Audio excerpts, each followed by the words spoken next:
Hello, welcome back to Hunter Tune. Today we are out at the shop and I'm just doing a couple things with a couple customer cars quick before they are going to be finalized so they can come pick them up. I've been working on this 2013 Camaro for quite a while. It is a pro-charged car, LS flex fuel, so it's pump gas or E85, and been working on the tune with buddy Mike, and he's been a great help with this thing.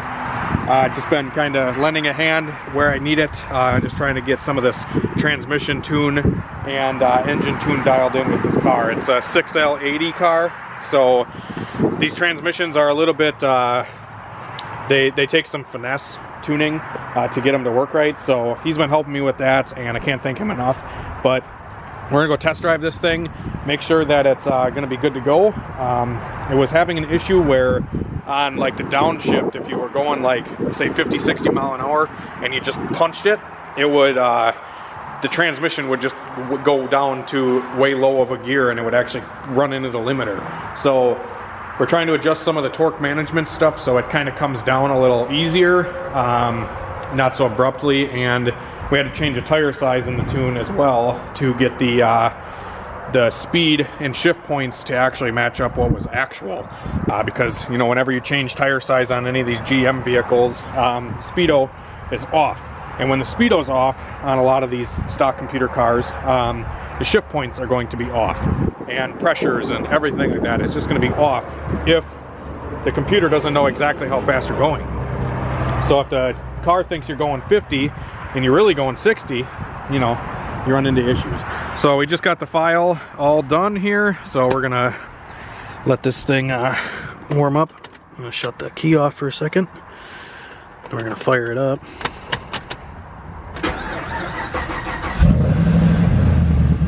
So I'm gonna let this thing warm up for a minute, then I'm gonna drive it around for 10 to 15 minutes so the trans can adapt and learn, and then we'll see kind of how she's shifting after that. But it's like 50 degrees and sunny today. Last week it was 25 below, so it's awesome. Wisconsin being a little bipolar, but I appreciate it. And the weather, like I said, it's been awesome. So you guys saw in the last video we were working on the Mustang a little bit, and got some stuff done on it. I actually got some charge harnesses here from Matt Happel in this box. So these are awesome. They're like the Holley plug-and-play charge harnesses. You can get them on Sloppy Mechanics website. And yeah, they just plug right into the power tap and then right into the alternator. So I got a couple of these for the Cavalier and the Mustang because I needed them. And then I got some starters from eBay. They're like $40 a piece on those starters. So I hope they're worth a shit. I hope they work okay. And we have a ton of parts coming in for this Cutlass.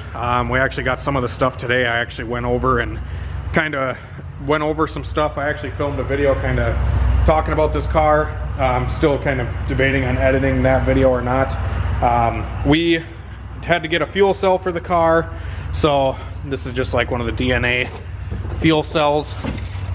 Super basic, same one I had in my Chev Stang. They work great. Got some other stuff, wastegates, some fuel lines, a battery box, and some battery cable because there's no wiring in this car and I have no battery connections or anything like that, so he's sending me all that stuff. There's still a ton of stuff that needs to come in the mail yet, and I still have to take this drive shaft and get it shortened for this 4L80 swapped Cutlass. That's the factory drive shaft, and it's a smidge too long. And then when we get back, I'm going to talk about this thing.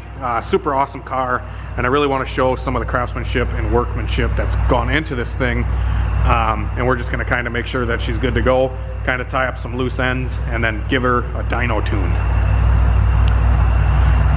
And then the Cavalier sitting here, I'll show you the accessory drive I actually talked about in one of the last videos. Said it wasn't working out, but the instructions were just, the spacers were wrong for my setup, but I ended up getting a belt on this thing, and spacers and everything like that ended up working good. So accessory drive on the Cavalier is all good to go now.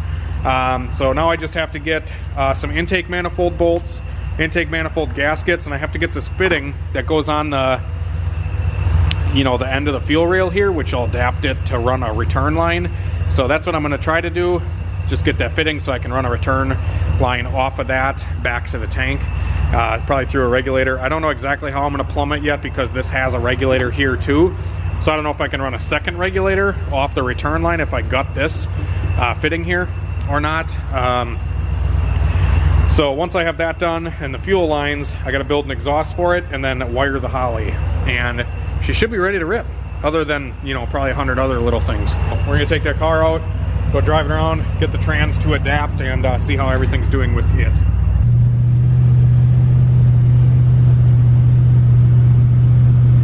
So just cruising around in the 2013 Camaro here, just kind of, like I said, getting this trans to adapt a little bit, and yeah, gonna go try some wide open throttle downshifts and stuff like that, make sure that's all good to go. Like I said, it was having some issues prior, so we're hoping that those issues are going to be alleviated.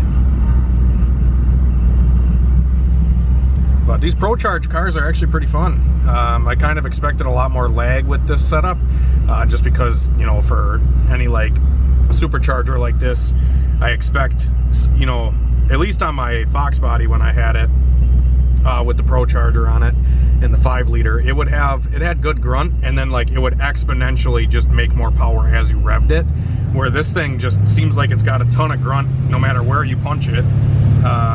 But it also could help that this car is an automatic with a very high stall converter. Like, I'm barely touching the throttle right now and it's just hanging at 2500. So, and it does have some grunt.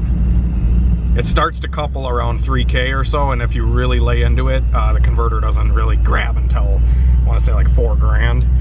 So if I really wanted to stall it up, I could probably stall this converter up to like 3500 or so on the foot brake.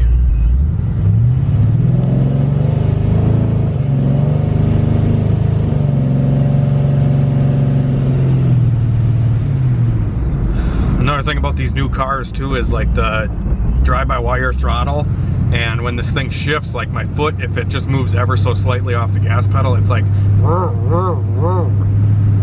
So yeah, it's kind of tough to drive it smoothly. Keeping an eye on our temperatures down here. Our transmission's around 175, 180-ish, so seems okay for now. Usually don't want to see the tranny get above like 200 or so, but seems like this tranny's not red until 320. That's what the stock gauge says down there.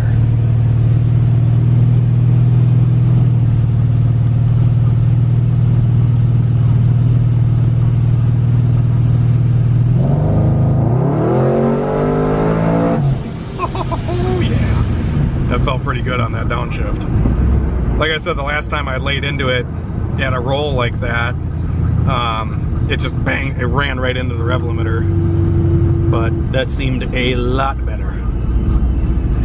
And I was making the mistake actually like a couple weeks ago when we actually had this car on the dyno. I tested it on the street for a minute just to kind of check out the, just make sure it was driving all right. And I had it in sport mode or manual mode with the paddles on the steering wheel, and definitely not a good idea with this thing.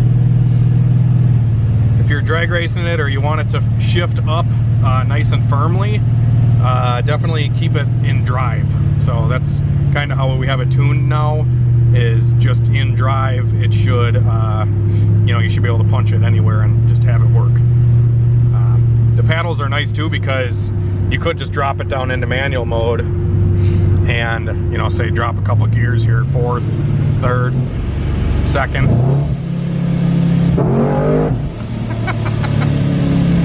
So, I mean, it's cool because it has that option where you can change gears, but then again, it's always going to be faster in drive than it will with the paddles.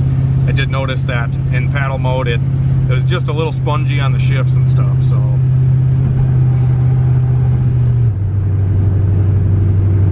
Like I said, it's just best to have it tuned in drive, just so the computer can do everything for you.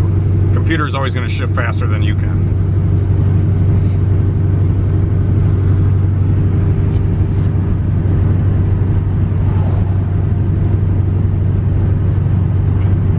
This thing has pretty brutal acceleration though, because it's got a good tire on it. It's a Mickey Thompson ET Street. It's on a 20-inch rim though, so I told the guy, like, dude, you're really not going to be able to hook any more power than we made, which is an undisclosed number on this car. You're not really going to be able to make much more than that on these tires. I know a lot of guys with these newer Camaros, if they want to go real fast, they got to do the 15-inch wheel conversion, so they can put, you know, say a 275 drag radial on instead of, you know, something low profile like what's on it right now. And I mean, even the drag radials on this thing, it blows them off at like fucking 60. So.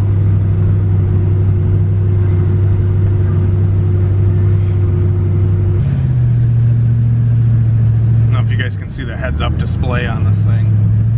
It's kind of nice because the steering wheel gets in the way of the gauges quite easily. So at least having your speedo up on the glass there, pretty nice. All right, so we are back at the shop now. Like I said, we've been trying to tweak that 6-speed transmission in that Camaro for a little while, and I feel like we finally got it to a point where it's good. And like I said, it's just tricky with these newer cars with this much horsepower. It's tough to get everything to be happy and work right and in every situation and condition. So needless to say, Camaro is a solid ripper, and I'm very happy with the outcome of that thing. And now I'm going to be moving on, and we're going to start working on this Mazda. This is no ordinary Mazda. It is a Mazda RX-8, but it don't got a rotary. It's got some American bald eagles. So just starting back here, you can tell that, you know, this isn't the rear differential. But that is. So this car's got a ton of, you know, pride and joy put into it, and I'm very grateful to be working on it. Super stoked to get this thing up and running, and we're going to be tuning it, like I said, and just kind of buttoning up some loose ends. And I'm going to kind of go over some of this stuff with you guys quick. We're going to start on the bottom, work our way to the top of the car. Let me grab a light here so I can kind of show some more with the car here. And it's so funny, like I'm working with the door open and stuff today because the weather just turned like crazy. So super stoked about that. Don't gotta burn up the heat. So this car does have like a comp oil-less. Well, it's not oil-less, but it's like a sealed unit. Don't have to run oil lines and stuff like that on this turbo. So that's positioned in the rear with a giant downpipe coming back. I believe that's probably like a 4-inch downpipe. It's got a Turbonetics 60 mil gate or 50 mil, not quite exactly sure. And then we have it's got, you know, typical boost control stuff here, Mac valve all plumbed in already, so that's nice. Like I said, they did a lot of good work on this car, and I'm super stoked to see what this thing's capable of.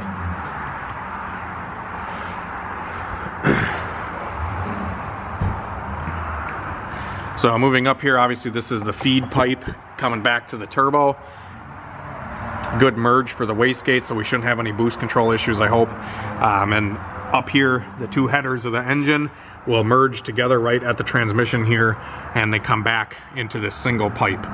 So it's funny because we have exhaust right here, then intercooler, and then above that we have the drive shaft. So a bunch of tubes running down the center of this thing, but they definitely utilized the space, the small amount of space with this car very well. And obviously, like, we have all our fuel lines here coming down. I believe this car has like a Holley brushless pump in it, so we'll see where that runs out. I know that's kind of probably going to be our limiting factor with this build, especially on E85. I don't know how far that pump is going to want to let us go. But yeah, it's got good fuel lines on it. It's got a flex sensor right here, so we'll be able to tune it on regular gas or E85. And then just running up here, obviously, like, this stuff is just super tight. There's a lot of heat wrap on stuff. And, you know, obviously, because the exhaust is running right next to the fuel lines and stuff like that, we got to be cautious of all that with the heat wrap. And then just a couple things of concern that I saw. There is a little bit of an oil leak coming here. I don't know if they had like patched the pan or something right here. You can kind of tell it's got some epoxy or something on it. And then the this V-band right here for the intercooler pipe, you can see is super close. Like, I can't even fit my finger between that V-band thread and the flywheel. So we're gonna have to address that because flywheels and flex plates do flex a little bit. So if this thing flexes just a little bit, it's gonna run into this V-band clamp fairly easily. And then on the opposite side of that, I don't know if you guys can tell, like I said, this car is pretty tightly built, but if I stick the camera up here, you can't, yeah, I can't really get the camera up there to show you. Maybe right here you can get an angle of it. So that transmission line is also super close to the flywheel here. So I'm gonna try to tuck this stuff off to the side a little bit more so we don't have anything, you know, interfering or running into stuff. But yeah, other than that, I mean, it's got a huge performance 4L80 transmission in it, tons of good parts, and like I said, just stoked to work on this thing. Another cause of concern, there was some stuff on top that I'm going to show you guys in a second, but this, you can see there's a coolant leak. It actually just dripped on me here. So we got a coolant leak right here. It's dripping down onto this plastic skid plate, and you can see it's on the bottom of the rad right here, bottom of the radiator. And then it's on this little fan shroud as well. And then it's coming from this lower radiator hose. Sorry, I'm not really a good filmer when I'm talking and looking. Like I said, this thing's crammed, so it's kind of tough to even show some of this stuff. But there we go. So up here, we have a coolant leak, and we have one of them, it's like an intercooler coupler style clamp, or like fuel injection style clamp, where it's not the typical worm gear radiator hose clamp, and it's leaking. And I've had numerous accounts where those style clamps leak. No matter how tight you get them, they just always leak. So if I can't tighten this one up any farther, I'm just gonna swap it out for a worm gear style hose clamp, because like I said, they do look good and they don't damage the hose, but they don't get that tight, especially the ones that, you know, they're just not the right size, or guys don't get the right ones for their type of hose, etc. But yeah. So then we have our intercooler sitting up here. I think it's just a basic, you know, 3-inch or so size core. We got an oil cooler on one side and a tranny cooler on the other. So the tranny cooler's over here. So that's pretty neat. Yeah. But other than that, we're gonna get this thing back down on the ground. Before I do get it back down on the ground, I'm going to trim that V-band thread down, or try to reposition the clamp a little bit, so that's not going to interfere with the flywheel. And then I'm going to try to zip tie that transmission line out of the way a little bit farther, and try to fix that radiator hose clamp leak. And then once I get that done, we're going to put it back down on the ground, just kind of run through some things, check the fluids out, and yeah, do all the stuff I typically do before I dyno tune a car. Alright guys, so got the coolant leak fixed, and I tidied up some of them lines and stuff underneath, which actually took a little bit longer than anticipated, because it's so tight in there, there's no room to even pull the clamp off of the lower radiator hose without pulling the hose completely off and then sliding it off. So what I ended up doing is I cut that old clamp off. I don't even know where the pieces went. I think I threw them out already. It's laying under the car. I would show you, but I don't want to bend over and kill my back. Which, by the way, thank you to everybody that's been reaching out about what the leg, back, whatever pain. I've definitely been doing a lot better lately. Last couple days I've been out moving around a lot more, but it still is tough to walk straight and stuff, but I'm getting stronger every day. Actually, after I'm done at the shop here, I'm going to be going for a walk, and maybe just try to like jog a little bit so I can get my leg and stuff moving again, especially with the physical therapy and whatever, stretching, all that kind of stuff has been helping a ton. So super grateful for that. Anyways, let's check out this thing under the hood. It is tight, let me say. This is definitely not a Ford Mustang engine bay. So this thing obviously has super nice stuff on it. It's got a built LS, BTR, the new school intake manifold there. Got MSD coils all around. We have a super damper ATI pulley on it with a reluctor wheel, and it's all getting controlled by MS3 Pro. We got big injectors in it. Should be good to go. Like I said, I just had to tidy up a couple things on it before we dyno it, but it's going to be a little process tuning this thing, trying to get everything lined out, flex sensor wise. Probably going to have to drain the fuel out of it to put E in it, and then, you know, kind of do the blend tune and stuff like that. But really cool thing that I do like about this car is just how much pride went into this build, and how clean everything is, and how factory functioning this car is as well. So it is an RX-8, but you can tell like the shifter is just beautifully put in the factory center console there. It's got a trans brake button there, and everything works on this car. Radio, climate control, the gauges, everything works like factory, but it has some pretty cool stuff under the hood, and hopefully we can make some good power with this thing. I don't think I'm going to be disclosing numbers on this one either, because customer requests on both of these cars that we're talking about today are both, they just don't want the numbers released, which to me, it's kind of stupid, because at the end of the day, it doesn't matter if you make 1,500 horsepower or 500 horsepower. It's all about how the car is working and how fast you can get it going down the road or the track that you're on that particular day, everything like that. So a power number, it doesn't scare me.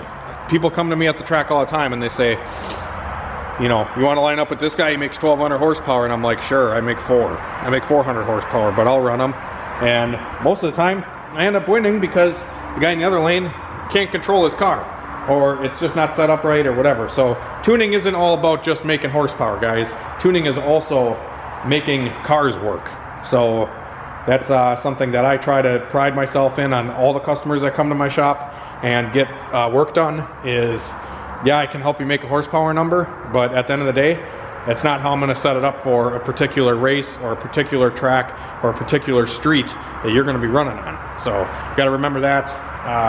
It's not all about that number at the end of the day. It's cool to brag your buddies, but you know what I mean? So anywho, probably going to be it. I might film another quick little video while I'm out here, just kind of showing some of the new hot rods that I got planned out to be coming out here this year. And yeah, so thanks for watching, guys. Hopefully we'll get rolling on that Mazda. Probably gonna have it on the dyno Monday or Tuesday, I'm hoping. And then this Cutlass we're gonna be slowly kind of picking away at as the parts come in for it. Hopefully this thing will be cool as well when we get that all sorted out. So Cavalier, like I said, once we get this Mazda done, I can work on this a little bit more, but the customer stuff has been kind of overwhelming lately and just been tough to manage everything and keep up. So trying to get customer stuff done as fast as I can and then be able to work on my own stuff at the same time. It's been difficult to do that, but yeah. Have a great rest of your day, guys, or a great rest of your night, or a great morning whenever you're watching this. Have a great night and a better tomorrow. We'll see you later.